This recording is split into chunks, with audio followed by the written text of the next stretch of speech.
Today is Juneteenth, the day we commemorate June 19th, 1865, when enslaved people in Texas finally learned they were free, more than 2 years after the Emancipation Proclamation was signed.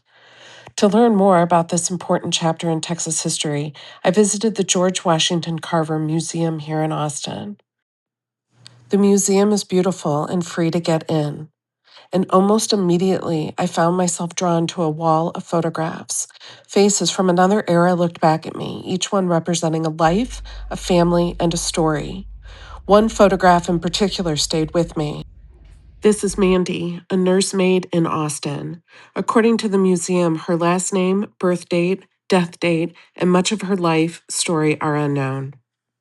Yet her photograph remains, reminding us that history isn't only made by famous names. Throughout the museum, you'll find carefully preserved artifacts alongside thought-provoking works of art that encourage visitors to reflect on history and freedom. One exhibit includes early cotton processing equipment.